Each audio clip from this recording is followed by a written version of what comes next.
And then we had the main event with the LWO and the Usos. So if you missed the show on Friday, you didn't miss much.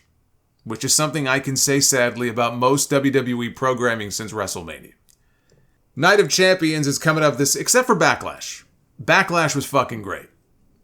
But Night of Champions is coming up this Saturday from Jeddah, Saudi Arabia, with a 1 o'clock Eastern start on Peacock. I will be live after the show on YouTube with a full review. Normally at Night of Champions, all the titles are defended. But Roman Reigns is wrestling for the tag team titles, so his titles are not on the line.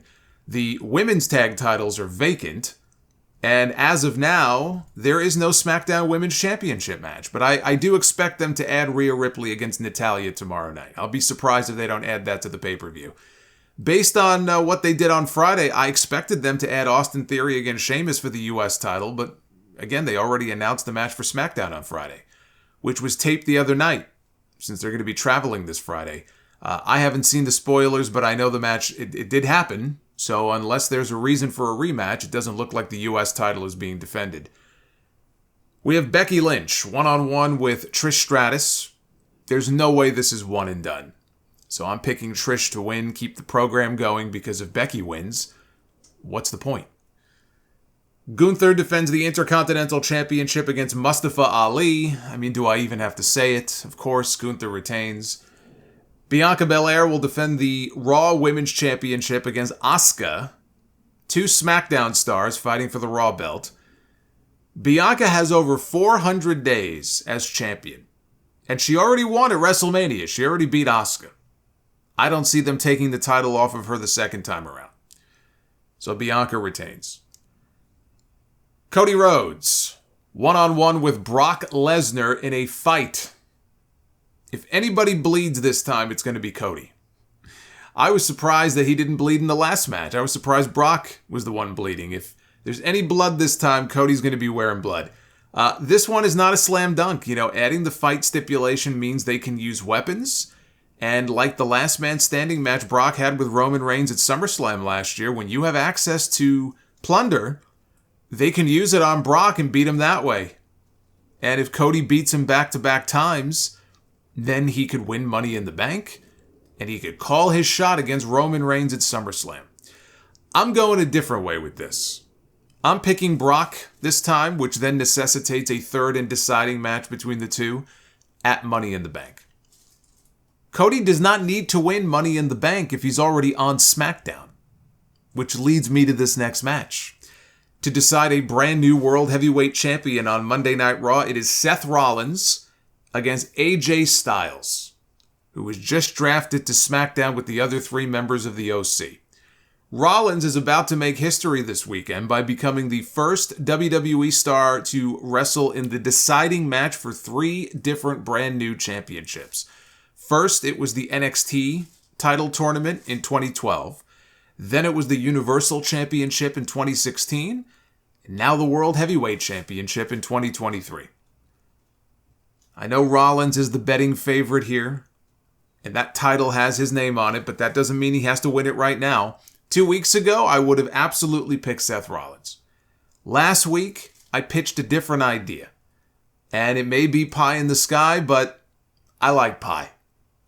Who among us doesn't like to have a little slice of pie every now and then?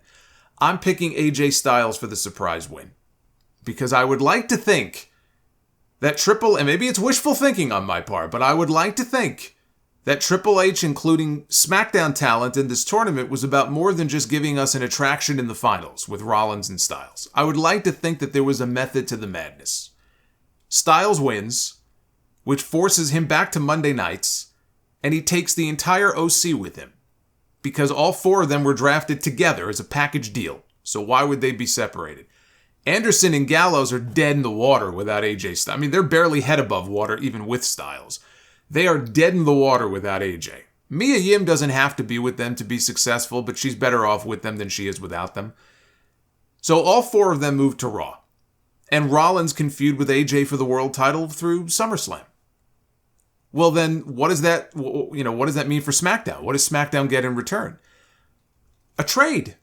of equal or greater value, and Cody Rhodes would qualify. The same Cody Rhodes who beat Seth Rollins 3 straight times last year. The same Cody Rhodes who won the Royal Rumble. The same Cody Rhodes who headlined WrestleMania this year. Cody goes to SmackDown. He gets to finish the story there. Maybe wishful thinking, but that's my prediction. And for the undisputed tag team titles, Roman Reigns and Solo Sikoa team for the very first time to challenge Kevin Owens and Sami Zayn. Sami has never worked one of these big Saudi shows before. He has wrestled in Saudi Arabia for them, against Damien Sandow, in fact. That was 9 years ago. But with Syria being accepted back into the Arab League, the politics have changed now between Saudi Arabia and Syria. So Sami is allowed to go back there, and he is elected to do so. Kevin Owens worked the Greatest Royal Rumble in 2018. That was the very first big Saudi show they did. But he elected not to go back after that in a show of support for his friend. Now that Sami is going, Owens is going too. And they're both going to win and retain their tag team titles when the Usos get involved. And somehow they screw things up royally for Roman and Solo, and they keep the self-destruction of the bloodline going. So no title changes on the show other than a new world champion being crowned. That is my prediction. Even if Rhea Ripley gets added. I mean, if Rhea Ripley against Natty gets added, I mean, come on. No title changes on this show. Again, I'll be live on YouTube right after for the recap, and hopefully I will see you all there.